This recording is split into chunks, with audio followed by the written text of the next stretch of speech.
کچھ پارٹیاں اکٹھی ہوئی ہیں، ان کا میں تھوڑا سا آپ کو ذکر کر دیتا ہوں. آج گور خان صاحب جو ہیں انہوں نے دھاندلی کے اوپر کچھ پارٹیوں کو اکٹھا کرنے کی کوشش کیا. ذرا سنیں وہ کیا کہہ رہے ہیں. خان صاحب کے ہدایات کے مطابق ہم انشاءاللہ تعالی پیسفل پروٹیسٹ کریں گے ہفتے والے دن پورے پاکستان میں، اور اس کے لیے ہم سارے پولیٹیکل پارٹی کو کہہ رہے ہیں، چاہے وہ جی ڈی اے، چاہے وہ جماعت اسلامی ہے، چاہے وہ جے یو آئی ہے، چاہے وہ اے این پی ہے، کہ ایک مطالبہ ہم سب کا ہے. جو ساری پولیٹیکل پارٹی یہ سمجھتی ہے کہ اس میں بہت دھاندلی ہوئی ہے. تو جے یو آئی کا بھی ذکر کیا جی بیرسٹر گور خان صاحب نے. جے یو آئی کا آپ کو یاد ہے کہ جب عمران خان صاحب جلسے کیا کرتے تھے تو ان جلسوں میں ایک نعرہ لگتا تھا، میں اس نعرے کا ذکر نہیں کرتا، لیکن جے یو آئی کا ذکر کرنا تحریک انصاف کے موجودہ چیئرمین کی طرف سے یہ بہت سے لوگوں کے خیال میں پازیٹیو ہے، کچھ لوگوں کے خیال میں نیگیٹو بھی ہے.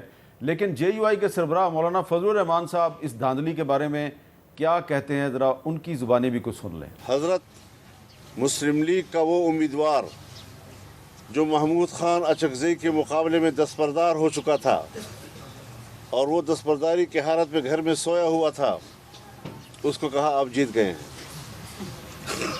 داری کی حالت میں سویا ہوا تھا، اس کو کہا گیا آپ جیت چکے ہیں. اور اس کینڈیڈیٹ کا تعلق تھا مسلم لیگ نون سے، اور مولانا فضل الرحمان صاحب پی ڈی ایم کے سربراہ رہے ہیں، جس میں کہ مسلم لیگ نون جو ہے وہ سب سے بڑی جماعت تھی. خرم دستگیر خان صاحب، آپ نے سنا کہ پی ڈی ایم کے سربراہ تھے مولانا فضل الرحمان صاحب. اب تو میرا خیال ہے شاید پی ڈی ایم ختم ہو چکی ہے، لیکن آپ ابھی تھوڑی دیر پہلے جس جلسے کا ذکر کر رہے تھے جو گجرانوالہ میں آپ نے آرگنائز کیا تھا، پہلا بڑا جلسہ تھا پی ڈی ایم کا، اور واقعی بہت بھرپور جلسہ تھا. اور اس میں مولانا فضل الرحمان صاحب آپ کو یاد ہوگا بڑی دیر سے پہنچے تھے کیونکہ ہجوم بہت تھا جی ٹی روڈ پہ.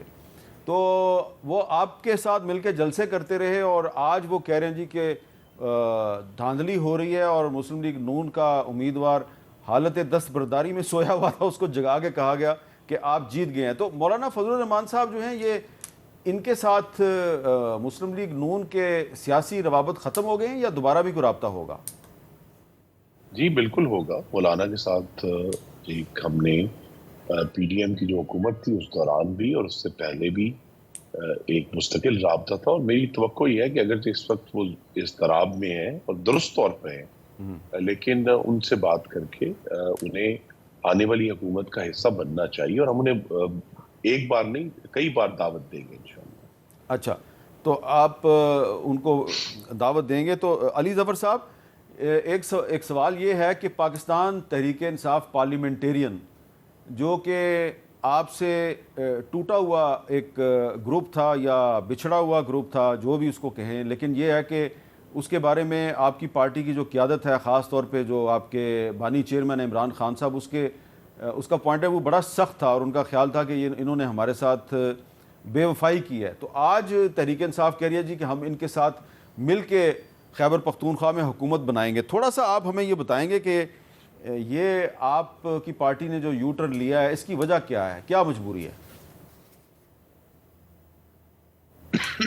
حامد میر صاحب، مجبوری کا ذکر کرتا ہوں پھر آپ کو شاید کلیئر ہو جائے. جی، ہماری مجبوری یہ ہے کہ ہم سے پی ٹی آئی سے سمبل لے لیا گیا تھا. جی، اور سمبل لے جانے کا مطلب یہ تھا کہ پی ٹی آئی جو ہے وہ الیکشن نہیں لڑ سکتی. تو سمجھا جاتا ہے کہ پی ٹی آئی رجسٹرڈ جماعت تو ہے، لیکن وہ پارلیمنٹ میں نہیں ہے، اس کا کوئی کینڈیڈیٹ پارلیمنٹ میں الیکٹ نہیں ہوا.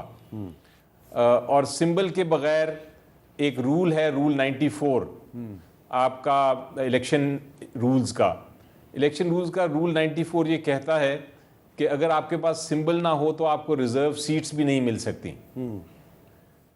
تو اس لیے ہماری مجبوری یہ ہو رہی ہے فی الحال کے لیے، ایک جب تک ہمارا انٹرا پارٹی الیکشن نہیں ہوتا، جب تک سمبل نہیں ملتا، ہماری مجبوری یہ ہو رہی ہے کہ اس رول کے ہوتے ہوئے ہمیں ریزرو سیٹس اگر چاہیے تو ہمیں ہمارے کینڈیڈیٹس جو ہیں ان کو کوئی ایسی پارٹی کو جوائن کرنا ہے یا ایسی پارٹی کے امبریلا کے نیچے آنا ہے جو کہ سمبل جس کے پاس ہو.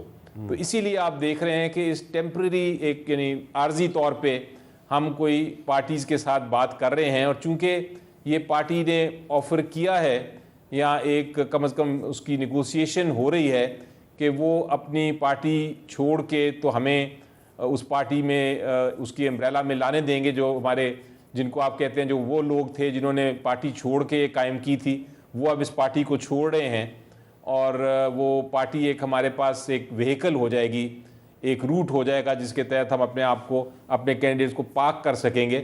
تو یہ صرف اس حد تک اس مجبوری کے تحت یہ فیصلہ ہو رہا ہے، اور اس میں فیصلے میں اگر یہ ہوتا ہے فیصلہ تو یقینی طور پہ جو جتنے لوگ پی ٹی آئی چھوڑ کے گئے تھے اور جنہوں نے یہ پارٹی بنائی تھی وہ پھر اس پارٹی میں نہیں رہیں گے، یہ پھر پی ٹی آئی کی ایک طرح سے پارلیمنٹری پارٹی بن جائے گی۔ تو یہ اگر آپ میکنزم سمجھیں، یہ ڈسکشن ہو رہی ہے اس کے اوپر، اس وجہ سے تو یہ بڑا اس میں کوئی نظریاتی ایشو نہیں ہے، یا کوئی اس میں کوئی پالیسی ایشو نہیں۔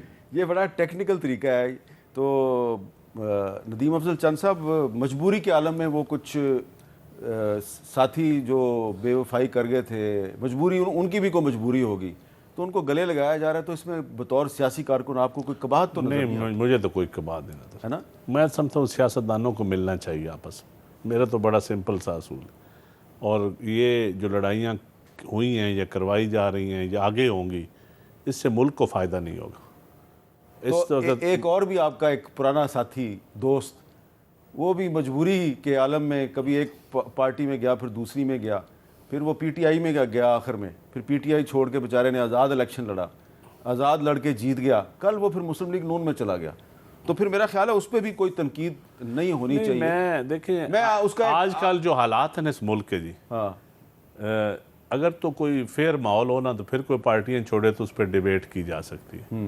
اس وقت ماحول ہی فیئر نہیں ہے، ماحول فیئر نہیں ہے، نظام عدل نہیں ہے۔ جب عدل نہ ہونا تو پھر ایویں بیٹھ کے ہم لوگوں کی پگڑیاں اچھالنا۔ تو زمینی حقائق یہ ہیں کہ جو لوگ زمینی حقائق بڑے خطرناک ہیں۔ وفاداری تبدیل کر آپ رہے نے ہیں۔ الیکشن کبھی لڑنا، جنہوں نے لڑے ہیں نا الیکشن، ان سے پوچھیں کہ کیا کس دریا کو وہ عبور کر کے آئے ہیں، اور پھر الیکشن لڑنے کے بعد، جیتنے کے بعد بھی وہ مجبوریوں کی زنجیروں میں جکڑے جاتے ہیں۔ یہاں تو اسمبلی میں بندہ 5 سال گزارے تو آپ کو پتہ ہے کتنی زنجیریں ہوتی ہیں۔ پھر جب